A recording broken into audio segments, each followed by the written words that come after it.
Hi, I'm Joey with Tackle Warehouse. I'm here today with Mr. Pat Touey, former Tackle Warehouse employee, right? Oh yeah, used to work for you guys. MLF Toyota Series champion, won Bass US Open runner-up last year. That one hurts a little bit. Sorry, man. Sorry to bring that up, but that was a big deal. Today we're here to talk about, of course, the issue of 2024. Forward facing sonar. Forward facing sonar and how it applies to our fishing, how it applies to more traditional electronics, sonar, older sonar. The question is 2D sonar dead? We'll try to answer that question. We'll get into that on the water. Let's put the boat on the water, let's back it in and see if we can catch fish. Huh? Let's do something. All right, let's do it.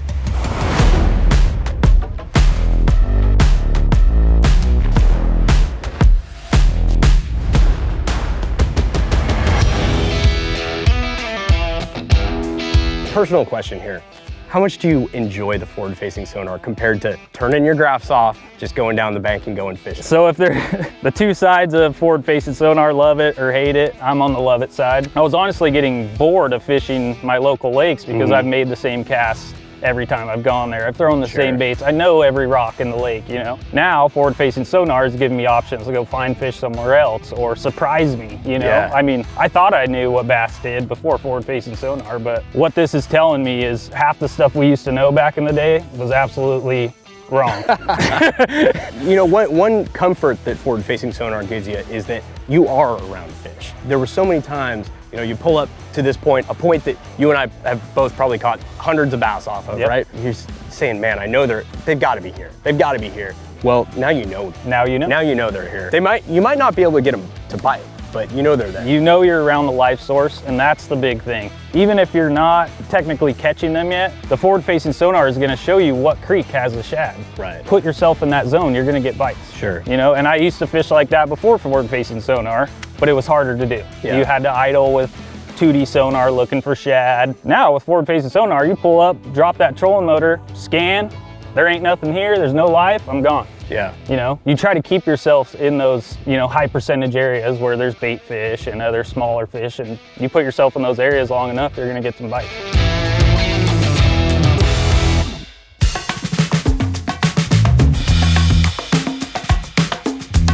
Let's just talk a little bit about where things were at before forward-facing sonar came along. So 2D, you and I have both caught a lot of fish because of 2D. High comfort level there, right? Of course. High comfort level with discerning different types of structure, different types of fish, bait fish versus, you know, pan fish, potentially even size of fish. And then comes along side imaging and down imaging. That really broke into picking up structure. You know, you're able to idle now, cover a lot more water, see 100 feet, 200 feet to each side. Now you're picking up wood, rock piles, stuff you could really lay a waypoint to, turn around and fish.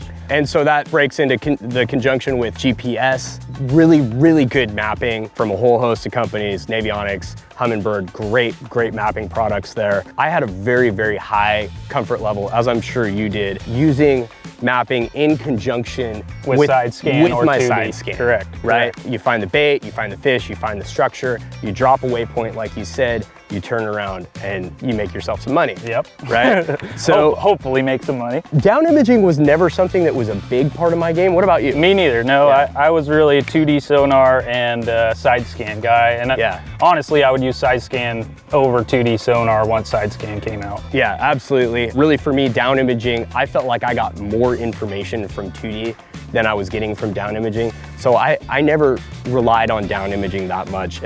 Like you said, it was mostly 2D while I was fishing, mapping in conjunction with side scan to find those key spots, find the bait, find the fish.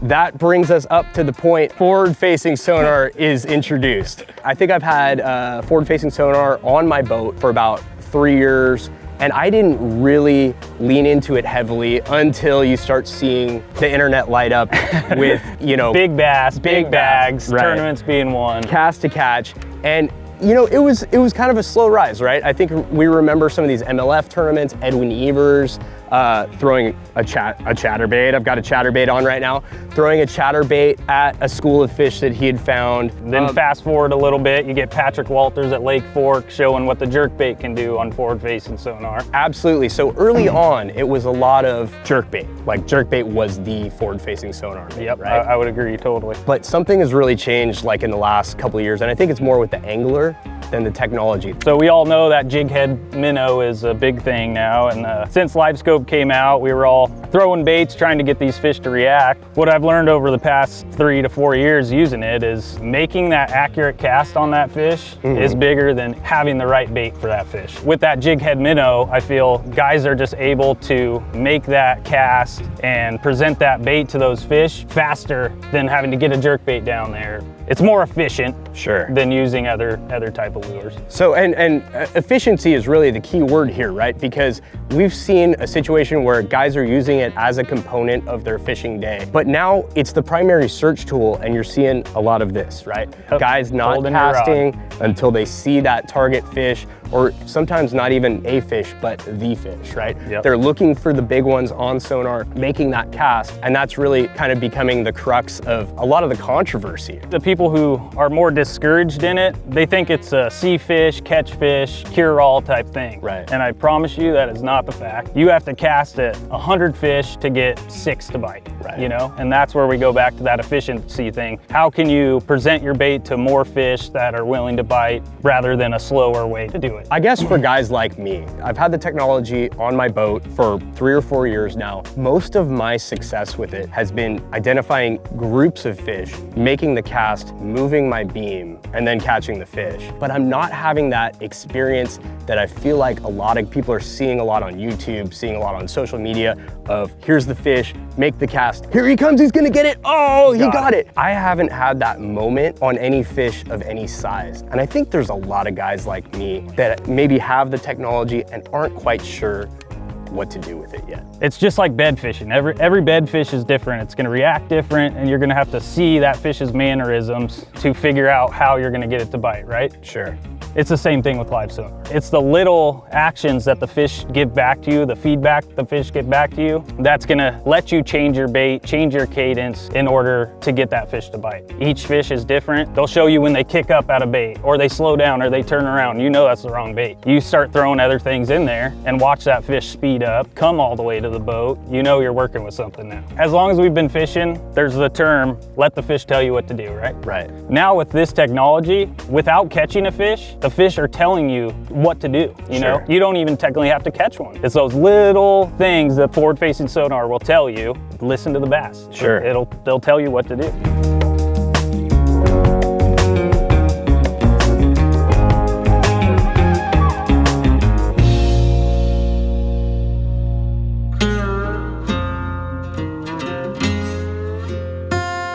Where do you see bass fishing going, and what part does forward-facing sonar fit in that conversation? Well, what's crazy to me is I don't know how far this technology could go. You start mixing AI into this deal, and they're telling you how big the fish is, and it's a bass, not a crappie. I mean, if we get to that point, I don't think it should probably be allowed in tournaments. I mean, this alone is not a cure-all, save-all, but if they start doing stuff like that where you know it's a 5-pounder, I mean, takes the game away from the game, if you know what I mean. So, I mean, there is a big contingent of people that say it should not be allowed in tournament fishing. And you can make the argument that, you know, at the club level, you're talking $4,000 or $5,000 to get into this between the black box, the transducer, and the graph. Guys that are able to afford it have a major competitive edge. Oh, not to mention people are putting 2, 3, 4 of them on their boat now, you know? Yeah, it's certainly changing fishing at all levels. And we are seeing that argument that some people are making that it's ruining bass fishing. And I am on the side of, you know, when you're watching tournaments live, you'd rather see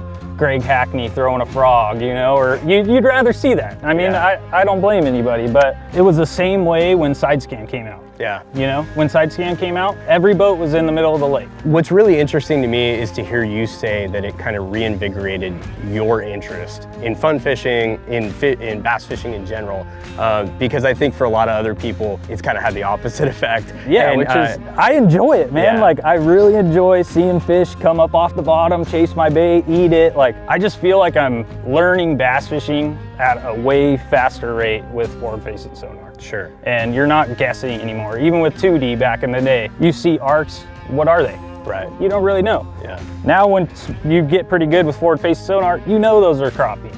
Sure. You know those are bass just by how they're acting. So back to the efficiency, it just makes you more efficient on the water. Back to the initial question, is side imaging dead because of live sonar? Give me your thoughts on that. Definitely not. So they go hand in hand. 2D sonar, side scan, they go hand in hand with live scope. With side scan, you're able to identify structure that then you lay a waypoint, turn around, drop your forward facing sonar on them. 2D, same thing with looking for that life zone. You can't spend enough time on your trolling motor to find where the shad are. You gotta idle with 2D, look for those big balls of shad, then break that area down with forward facing sonar. You still need them. My 2D will pretty much never be running on the front. It's only for when I'm idling around looking for structure, looking for bait. Right. But I mean, I'll tell you, my side scan, my mapping, and my 2D is always on that background.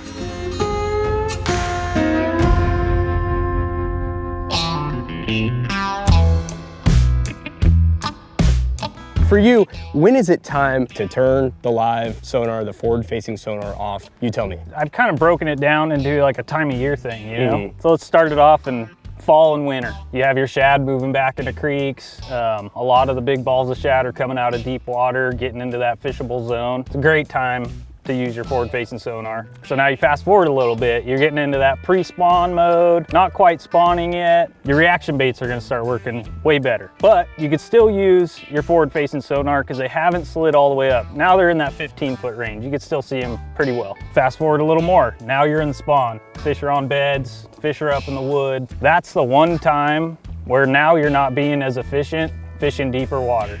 You need to get on the bank and you need to flip. You need to throw a square bill. You need to get paralleled to the bank, you know? Fast forward again, you get into the post-spawn summer. Now you're working with both. And you see it on like the Elite Series or whatever. You can be up frogging or somebody can be offshore cranking a 6XD. Really, I mean, this is going to be a component of your fishing for almost all of the year. And unfortunately, we just saw Scott Martin pretty much bed fishing with his live sonar. Exactly. So I mean, this is pretty much being, showing itself to be a 365-day-a-year impactful player in your fishing. I noticed your particular setup here, you don't have a turret, you're running this off the trolling motor. That's what I do, I don't like a lot of junk up front. Admittedly, it's not a big part of my everyday fishing. Well, right? Here's the thing with the turret I've learned. I had to borrow a boat in one of my last tournaments and it had a turret, first time I ever used one. You cannot actively search for fish going down the bank with a turret. You can't just scan to your left and right because now you're working with another button. On the other hand, when you are spot locked on a piece of structure and you're able to keep your beam where you need it to be, that's awesome. So what you're telling me is I need to buy both for my boat? If you were gonna do it, you need both. Got it, loud and clear, loud and clear.